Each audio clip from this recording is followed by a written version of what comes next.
I don't know exactly why I'm doing this. My granddaughter set up this camera 3 weeks ago. She said, "Grandpa, just talk. Just say whatever you want to say." And then she left for work, and I sat here for 3 weeks not saying anything. Today felt different.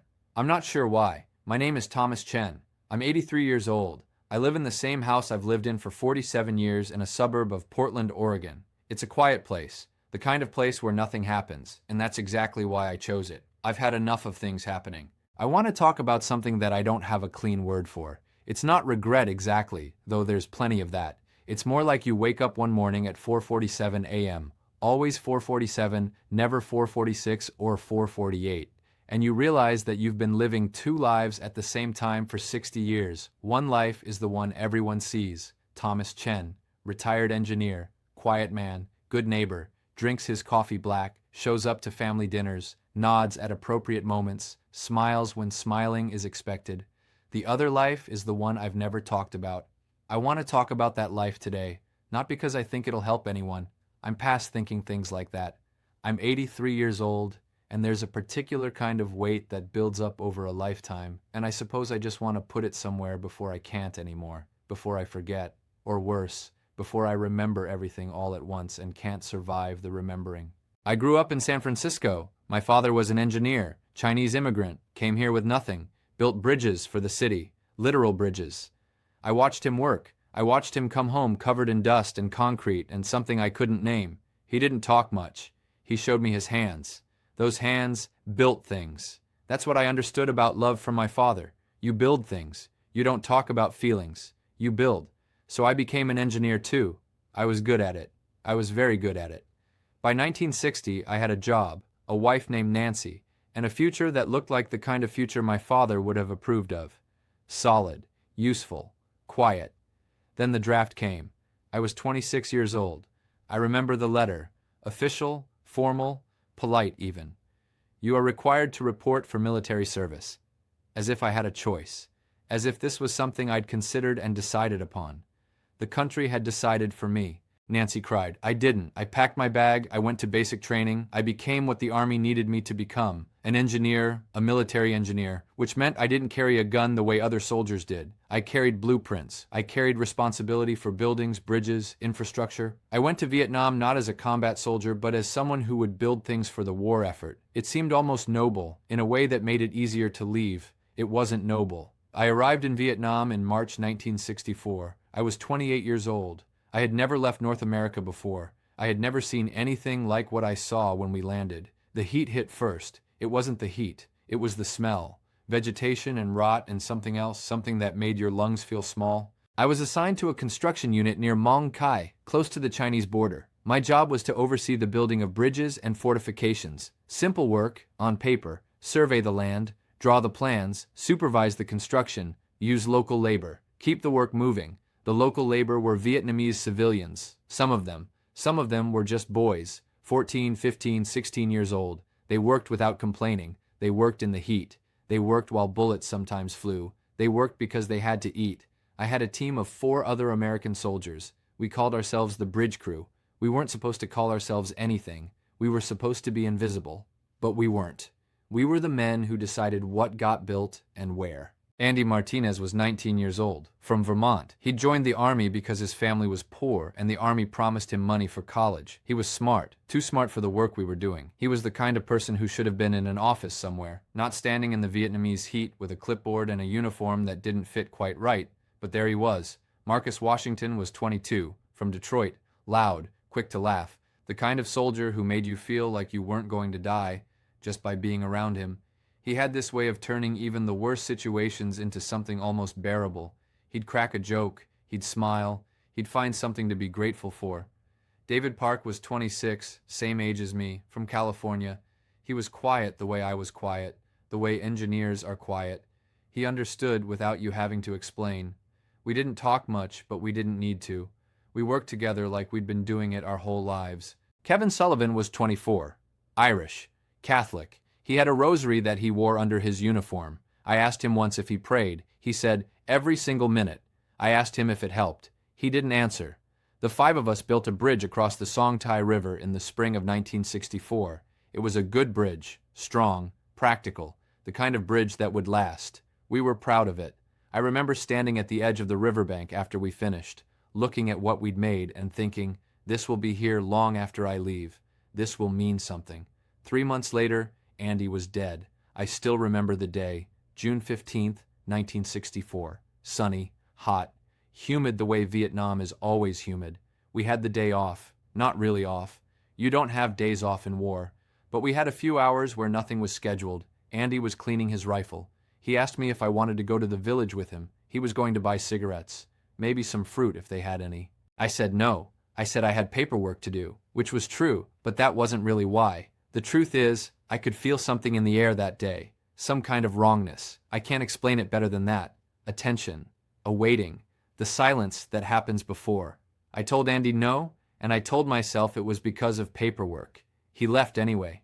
3 hours later, there was gunfire. A sniper. Positioned in the hills above the village. Just one sniper. One bullet. That's all it took. Andy was dead before anyone heard the shot. I remember the sound. That's what I want to tell you about. The sound. Not the gunfire itself, because there wasn't really a sound to the shot. Snipers are quiet. That's the point. But there was a sound that came after. A sound from Andy's body hitting the ground. A dull thud, like dropping a bag of sand. That sound lives inside me. It's been 59 years, and I still hear it. I don't know why. I don't know how a sound can stay inside a person for that long, taking up space, crowding out other sounds, making it difficult to be in silence.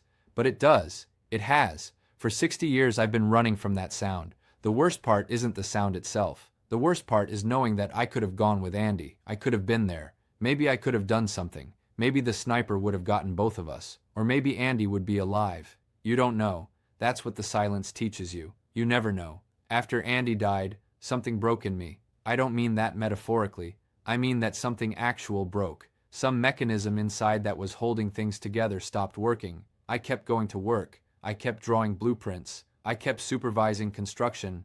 But the part of me that was doing those things was very far away. Nancy asked me about it when I came home. She said, "Thomas, you're not here." I said, "What do you mean? I'm right here." She said, "No, you're somewhere else." And she was right. I was somewhere else. I've been somewhere else my whole life since. The thing about being somewhere else is that you get very good at performing. You learn how to smile at the right moments. You learn how to nod. You learn how to say, "I'm fine," so that people believe you. You become a very convincing ghost. You live in the same house as your wife. You eat the same meals. You lie in the same bed. But there's always a part of you that's still in Vietnam, still watching Andy hit the ground, still unable to go back and change anything. After Andy, I thought about asking to be sent home. I thought about it every single day. But I didn't ask. Instead, I volunteered for more assignments. I threw myself into the work. I built more bridges. I drew more blueprints. I supervised more construction. I told myself that staying was the honorable thing to do, that leaving would be abandonment. What I was really doing was running from the silence by staying in the place where the sound had happened. Marcus died next. Not in the war, I mean. He came home. He lived for another 23 years. But he died. I think everyone knew he would. When someone comes back from something like that, carrying that much inside, the body doesn't always want to stay. Marcus drank himself to death slowly, methodically, like he was building something out of alcohol and regret. He died in 1987, cirrhosis. He was 46 years old. I didn't go to the funeral. I told Nancy I couldn't get time off work. She didn't believe me, but she didn't push. We had that kind of marriage. She learned very early not to push. Kevin killed himself in 2001, 37 years after the war. He was 59. He left a note that just said, "I can't hear myself anymore." I still think about that. I can't hear myself anymore. Not, I can't hear anymore, but I can't hear myself. Like the war had made him into something that didn't make sound. Like he was trying to prove that he was right. Only David and I are left. David lives in Seattle now. He's 80 years old. We talk on the phone every couple of months. The conversations are always pleasant. They're always short. About 12 minutes usually. We talk about the weather. We talk about our grandchildren. We talk about the news. We don't talk about Vietnam. We've never talked about Vietnam. Not once in 60 years. I know he hears it too. The sound. I don't know how I know, but I do. You can hear it in the silence on the phone line. You can hear it in the way he pauses before answering questions. You can hear it in the way he laughs, carefully, like he's checking to make sure the sound is safe before he lets it out. But we don't talk about it. That's what I want to tell you. That's what I've learned in 83 years of living. Sometimes people survive things together, and the only way to keep surviving is to never acknowledge that it happened. The shared trauma becomes a shared silence, and the silence becomes so large that it fills the entire relationship. Nancy and I were married for 51 years. She died in 2015, pancreatic cancer. It moved quickly, which the doctors said was a mercy, and I understood what they meant intellectually, but there was nothing merciful about it from where I was standing. We had 8 months from diagnosis to the end. 8 months. And something extraordinary happened during those 8 months. I became present. For the first time in my adult life, I was actually there. I wasn't somewhere else. I wasn't running from anything. I was sitting next to my wife in a hospital bed, holding her hand, and I was actually present. She noticed. About 6 weeks before the end, Nancy was tired. She was on medication that made her slow, but also somehow clearer. She said, "I've been waiting for you to come back." I said, "I've been here, Nancy." She looked at me. She didn't say anything for a long time. Then she said, "I know, that's what I mean." I've turned that over in my mind almost every day for the past 8 years. I think I know what she meant. I think she meant that she could see me, the version of me from before, the one she married, the one who used to be curious and warm and willing to be uncertain. She could see him in there during those 8 months, and she had been waiting for him to come back for a very long time, and he came back too late to do anything but sit with her while she left. There is a particular kind of loneliness in being fully present for the first time at the moment when presence can no longer change anything, when it's no longer a gift you're giving, when it's just a man sitting in a chair next to a bed, understanding things too late to do anything with the understanding. After Nancy died, I lived alone in this house without really noticing that I was living. My children came to visit. They tried to talk to me, but I didn't know how to talk about Nancy without getting somewhere inside myself that I had spent a very long time not going. So I didn't talk. What I did instead was start waking up at 4:47 every morning. I don't know when it started exactly. Sometime in the first year after Nancy died, I would wake up and the numbers on the clock would always be the same. 4:47. I would lie there in the darkness and wait for sleep to come back, but it never did. So I would get up, I would go downstairs, I would make coffee, I would sit in the darkness of the kitchen and wait for the sun to come up. I've been doing this for 8 years now. 4:47. Every single morning. I've never been able to explain it to anyone. When I try, it sounds superstitious. Like I believe the numbers mean something. But it's not that. It's that my body remembers. Some part of me is still in Vietnam, still waiting for something to happen. And at 4:47 a.m., that part of me wakes up to check if the danger has passed. Spoiler, it hasn't. The thing about trauma is that it doesn't really go away. People talk about healing, about closure, about moving on. These are nice words. They sound good, but they're not quite true. What actually happens is that you learn to live with it. You learn to carry it. You learn to function despite the weight. You become very, very good at pretending that you're not carrying anything at all. For 60 years, I pretended. I went to work every day. I designed things, good things, functional things, things that helped people. I was good at my job. I was respected. I was promoted. I made money. I provided for my family. By every measurable standard, I was a success. But inside, I was still in Vietnam. Inside, I was still watching Andy hit the ground. Inside, I was still hearing that sound. My children didn't know. They thought their father was a quiet man who loved them but had difficulty expressing it. They thought I was reserved, professional, a product of my generation and my heritage. They didn't know that I was absent because being present was too painful. Being present meant feeling the weight of what I was carrying. It meant remembering. It meant hearing the sound. So I stayed away from presence. I stayed in silence. My daughter Margaret once asked me when she was in her 30s why I didn't talk much. I told her it was just my personality. She said, "Dad, I think something happened to you, something you're not telling us." She was right, but I couldn't tell her. I didn't have words for it. I still don't, not really. How do you explain to your daughter that you've been haunted her entire life by a sound, that you've been running from a memory that you can't quite escape, that the reason you seemed cold wasn't because you didn't love her, but because you couldn't afford to feel anything, because feeling would mean opening a door that you didn't know how to close? I didn't tell her. I said something vague about work stress and the difficulty of the times we lived in. She knew I was lying, but she accepted the lie because that's what families do. They accept the lies that keep them functional. My son Thomas Jr., we call him Tommy, he found a different way to deal with it. He became very successful, very driven. He built a company. He made a lot of money. He seemed on the surface completely different from me, but I could see it. I could see the same thing in him that was in me, the same inability to rest, the same compulsion to keep moving, The same fear of silence. I think he inherited it, not genetically, but through proximity. Children learn from what they see, not from what they're told. And what Tommy saw was a father who couldn't sit still, a father who was always working, a father who seemed afraid of being home. So Tommy became someone who couldn't sit still either. That's one of the things that sits with me at 4:47 in the morning. The knowledge that I passed this down, that because I couldn't face what happened to me, I created patterns that my children inherited.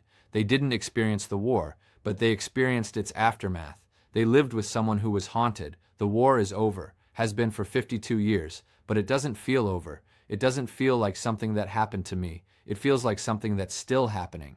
A few months ago, my granddaughter Emma came to visit. She's 24 years old. She's kind and curious, and she has this way of walking into a room like she's wondering what she'll find. She reminds me of Nancy when Nancy was young. Before I came home and killed that curiosity, Emma asked me if I had any regrets, just like that, over soup. We were eating soup and she asked if I had any regrets. I sat with the question for a while. I said, I think I regret waiting to understand things until after they mattered. She looked at me. She said, "What things?" And I couldn't explain it in a way that would have meant anything to someone 24 years old, with their whole long life still running out in front of them. The understanding lives in the specific weight of the years. You can't transfer it. You can't download it. It just sits with you, heavy and quiet, until you're old enough to know that you're out of time. I said the usual things and we went back to our soup. But the question stayed with me. Why do I regret? What am I really sorry for? I think I'm sorry that I let a sound steal my life. I think I'm sorry that I let fear of remembering prevent me from actually living. I think I'm sorry that I was so focused on surviving that I forgot to be present with the people I loved while they were still here. Nancy waited 60 years for me to come back. She died before I understood that I could. Andy died in 1964. He was 19 years old. He never got married. He never had children. He never built anything after that bridge. He never did anything after that. All he did was fall. And I've been carrying him my entire life. Not in a noble way. In a way that prevented me from actually living my own life. I made his death more important than my own existence. I honored it by refusing to move forward. That's not honoring him. That's just sadness wearing the costume of respect. Marcus drunk himself to death trying to survive. Kevin found a final answer to a question that seemed, at the time, to have no solution. They're both gone. Only David and I are still here. I've been thinking about calling him. Really calling him. Not the 12-minute pleasant phone calls about weather and grandchildren. An actual conversation. The first one in 60 years. I'm going to tell him that I heard the sound too. That I've been hearing it for 60 years. That I'm 83 years old and I still wake up at 4:47 in the morning because part of me is still in Vietnam, still waiting for something to happen, still unable to believe that it's actually over. I'm going to tell him that I'm sorry. Sorry that I didn't talk about it. Sorry that I let the silence build between us. Sorry that we turned our shared trauma into a shared avoidance. And I think David is going to tell me that he's sorry too, that he's been waiting for me to say something, that he hears the sound too, and maybe, for the first time in 60 years, we'll actually be present with each other. That's what I want from this recording. That's why my granddaughter asked me to talk, I think. Not to inspire anyone, not to tell people how to heal from trauma. I don't know how to do that. I'm not healed, I'm just old.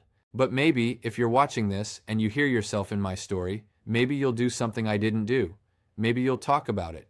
Maybe you'll stop running from the sound. Maybe you'll tell someone what happened to you instead of spending 60 years pretending it didn't.